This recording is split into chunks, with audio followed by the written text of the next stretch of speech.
I'm going to screen share again, take us into our makeshift team.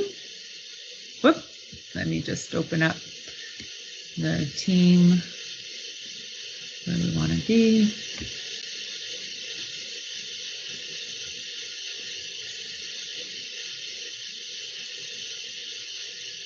Okay, so this is kind of one Ilana and I just kind of put together for today's session, just so we could play around in it. We chose some of the apps across the top. One that Ilana added, which is nice to have at the top of any team as people are learning to use it, is the UTS Teams website.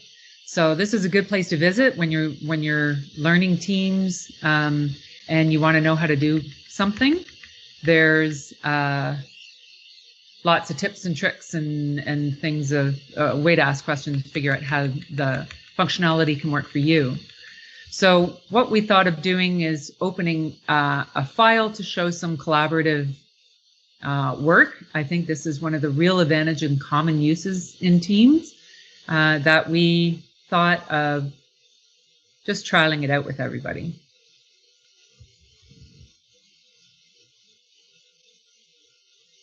So just for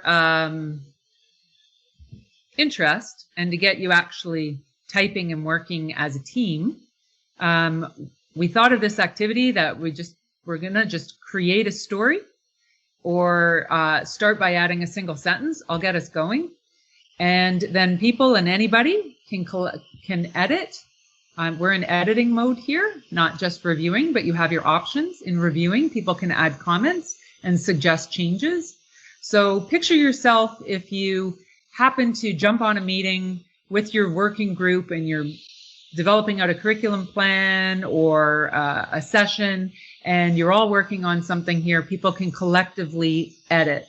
What might work and what I've tried and seems to work well is when one person is kind of doing the typing, everybody's talking and contributing, and one person's creating the actual document. But today we're going to see if people actually can chime in. So I'm going to start us off with a question and let's see what happens.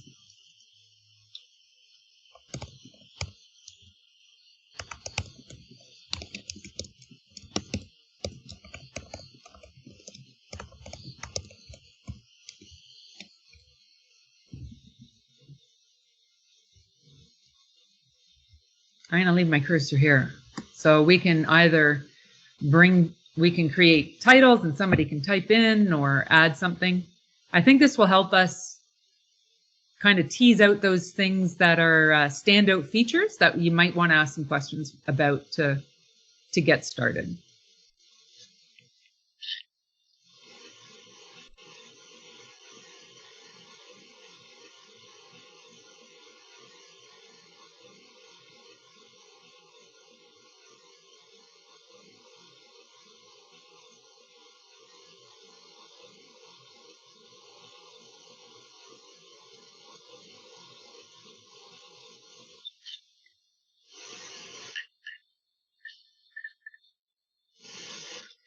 Okay, thank you.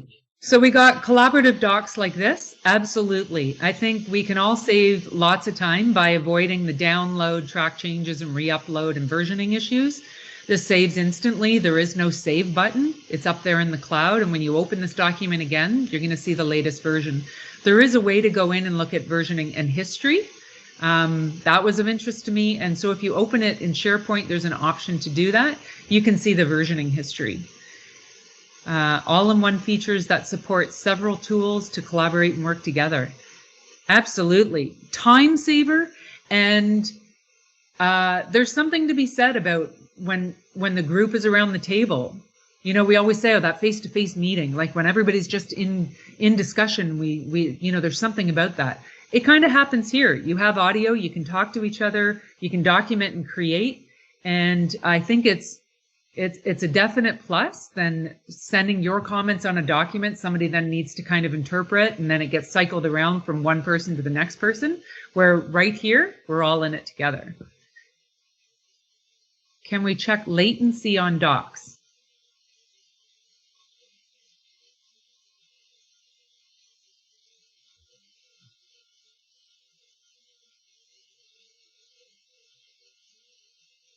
can we check latency on docs? I'm not sure what, can everybody hear me? I can. So Lisa, I think what is being asked is can you type and write what you're saying at the same time to see if they're in sync with each other?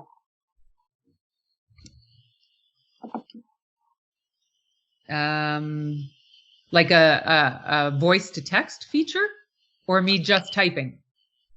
If you just type, so if you want, I can add into this one.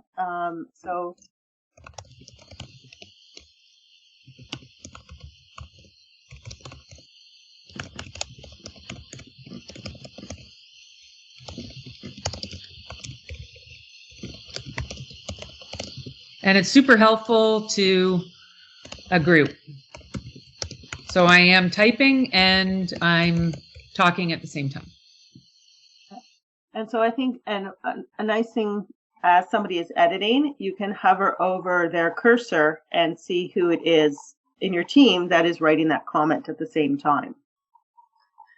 Excellent.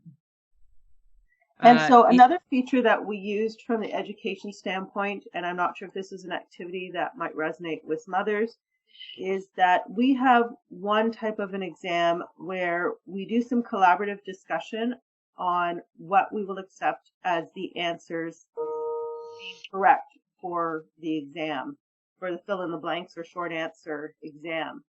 And when we needed to mark those exams this year in the online format, normally we do this activity in person around a table, we were able to share through Teams. We shared the exam.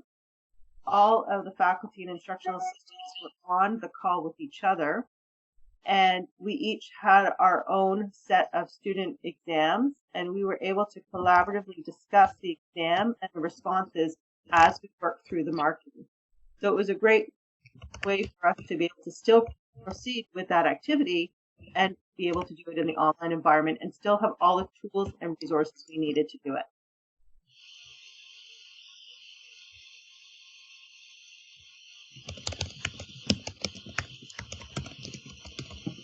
So as you were speaking, I see the dictate button here. So voice to text, I actually haven't tried myself, but I know it's here. Just pointing that out. And the editor function, if somebody is going through and taking a look at spelling and layout and grammar, that option's there as well. And the three little dots, there's always something good behind it. You can see what else that can do, and that's your paragraph editing.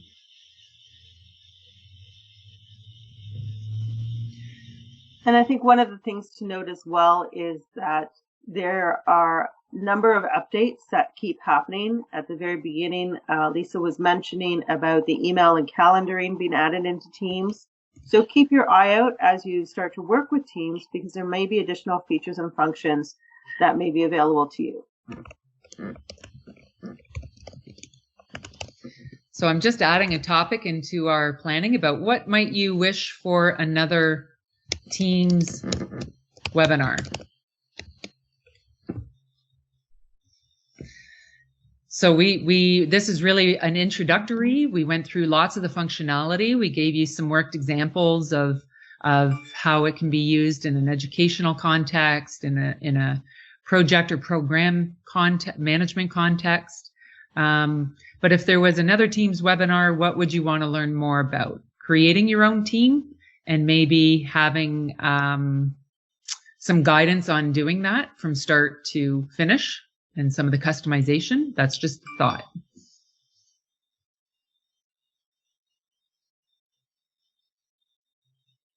Okay, and a question has, while people are thinking about that, there was a question in the chat about a difference between Teams and Zoom for giving a lecture at your college. And so both platforms can be used to give a lecture. You have that ability to engage with your students or your learners through the chat function and through the audio and video feeds, as well as share resources. But there are some differences between them.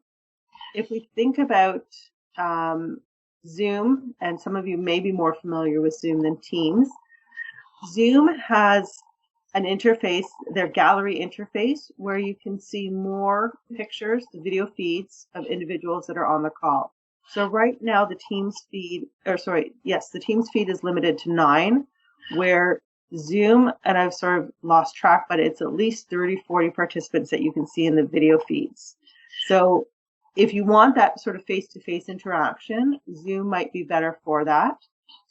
Zoom also allows you to do breakout rooms. And so the breakout rooms can be really useful if you are putting people into small groups to work on an activity together. And then you can move as a facilitator or host around those breakout rooms and discuss with the learners in each of those breakout rooms.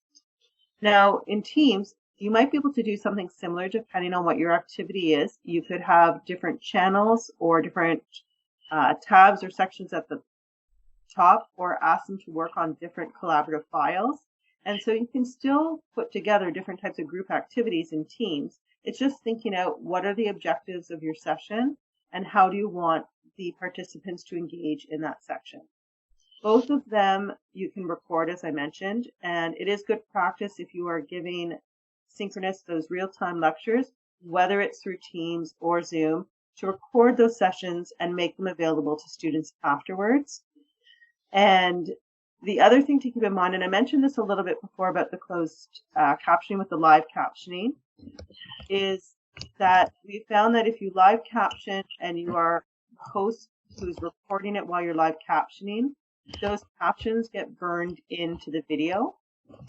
For many courses, that might be fine. We're finding for medical courses where there's a lot of terminology, there may be captions that are incorrect, and so we may not want those captions burned in. So our recommendation is whether you are using Teams or Zoom for captioning, or for your sessions, that you do the captioning in the editing phase, post-production phase.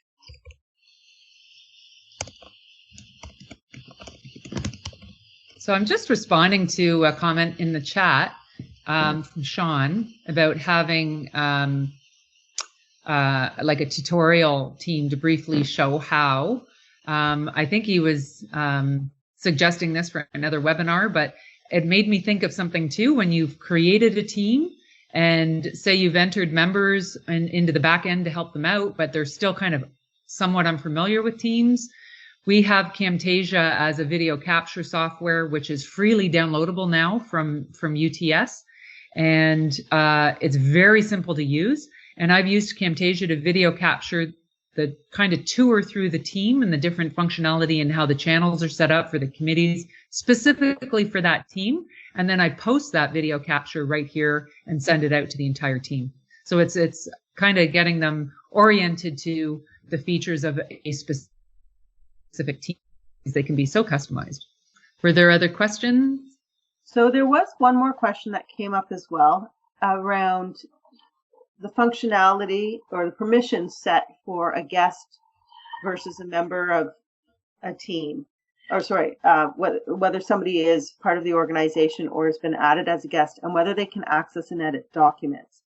And so from what I can tell, the guest, if the permissions have been set, can edit the documents as well because they are a member of the team. And I'm not sure in this particular case why it wasn't accessible, but that's something we will definitely look into. So thank you for bringing it to our attention. So I was just trying to open that up to show you where that's at. Somebody else had asked about how to add a member. This is where you go into Manage Team once you've created a team. And you can add members here. Then if you want to go in to look at your settings, member permissions is here and guest permissions is here. And if you go through, you're going to consider what you want to offer your members the option to be able to do. So members by default can enable channel creation, adding apps and more. Then you can control any of those parts to it. So can they create and update channels that you've created as the owner? Yes or no. What I have tended to do is I have given certain members of the team, I've made them owners. And you can do that. You can click on their member names and convert them to an owner instead of a member. So here we look at our groups, and that are on today. Some have external email addresses, so they're entered as a guest, but I can change them to an owner.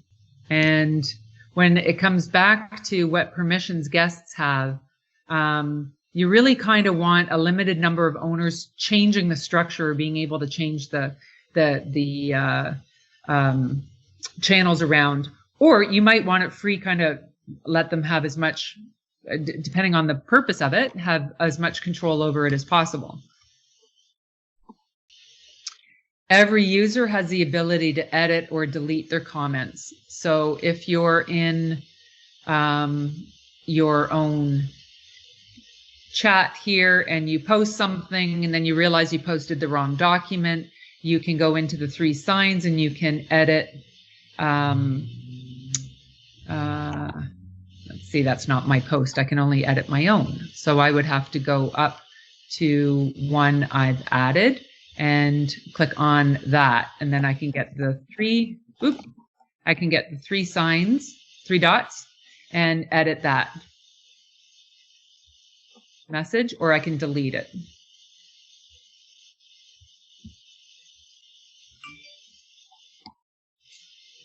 Okay, any other questions? So I was responding back about the guest, but permissions setting, and I think I might know what happened.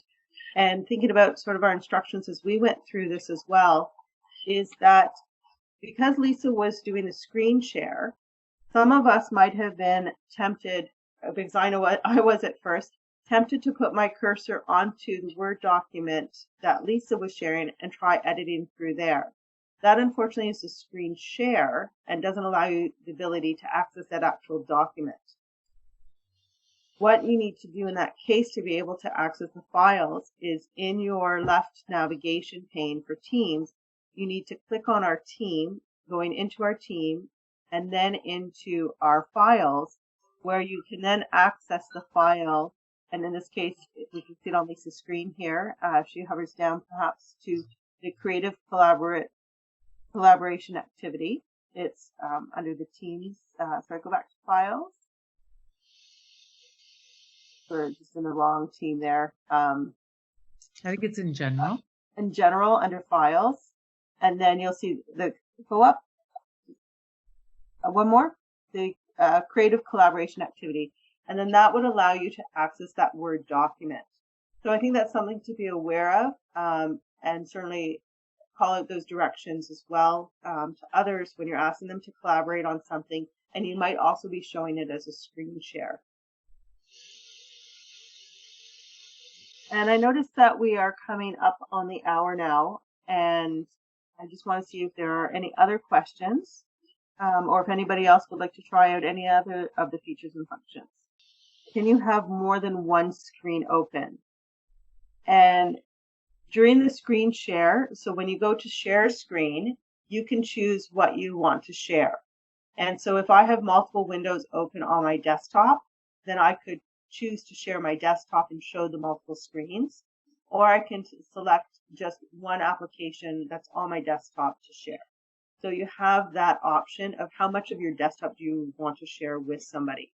I work with double monitors, and so usually when I'm working in Teams, I often have whatever I need to see is being shared within our Teams window, and then on my monitor have whatever my working files are that I need to access that don't need to necessarily be shared with the team. But it will depend on what your situation is and your need at the time. Yeah. So when you select just that app, everything in the background gets grayed out. And so I know as I said, we're coming up on finishing, and some are leaving for other meetings. So thank you very much for your time and attention. Lisa and I are happy to stay around a little bit longer if anybody would like a chance to play with any of the tools. Thanks, everybody. Great. Thank you.